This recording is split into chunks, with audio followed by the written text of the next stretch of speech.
त्याच्या आई वडिलांना पहिल्यांदाच भेटायला जाणार आहेस ना? मग हा घालून जा. नाही नको, हा हार कशाला? अगं म्हंटल ना पहिल्यांदा भेटायला जाणार आहेस ना.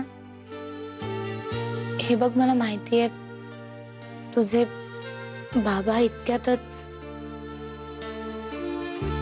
पण तरी सुद्धा त्यांना भेटायला जाताना असं मोकळ्या गळ्याने जाणं बरोबर नाही वाटणार. हा घालून जा, छान दिसेल तुला. गोड दिसतोय.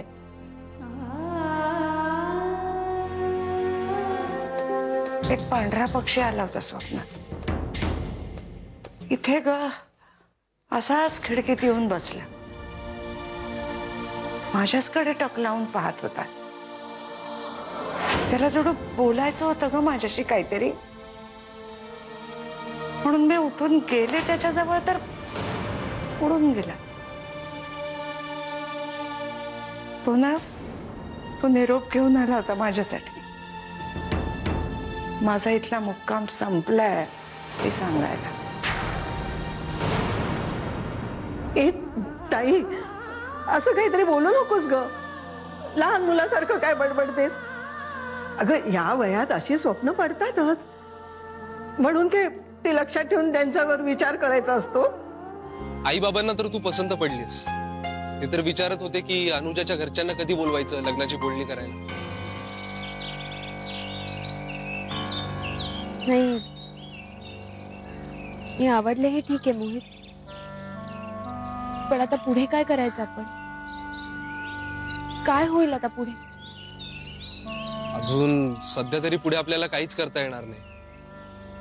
तुझं लग्नाचं नाटक संपेपर्यंत आपल्याला वाट पाहावी लागेल. एकदा का किल्लेदारांचा व्यवहार संपला ना की आपण चांगलासा मुहूर्त शोधून लग्न करून टाकू. मी सुद्धा त्याचीच वाट बघते. मोहितच्या आई बाबांना भेटायला गेले होते. त्याचे आई बाबा स्वभावाने खूप छान आहेत ग. आणि तुला माहितीये ते अनु, अगं हा एवढा भारीचा हार घालून तू बाहेर गेली होतीस, कुणी दिला तुला? हा हार ना मला जानकी ताईने दिला. काय? हो, ते काय ना, मी मोहितच्या आई बाबांना पहिल्यांदा भेटायला जाणार म्हटल्यावर त्यांनीच दिला हा हार घालायला. खूप महाग असेल नाही? काय किंमत आहे याची? मला काय माहित. आणि तसंही किमतीशी काय करायचंय? आता काम झालंय, आता मी परत देऊन येते. आलीच.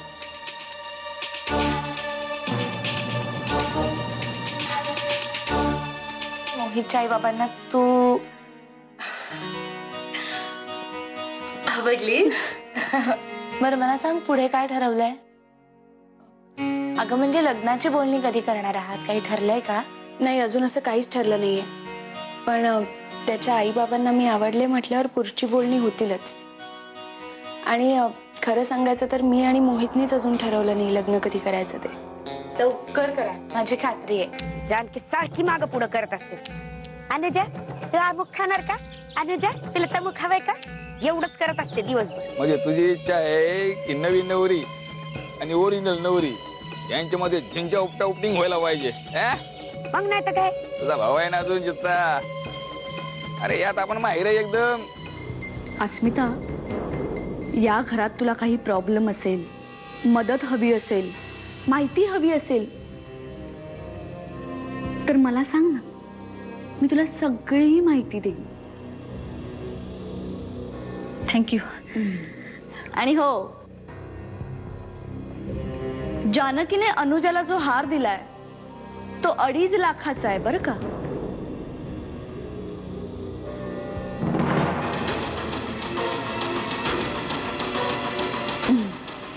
म्हणूनच म्हंटल मी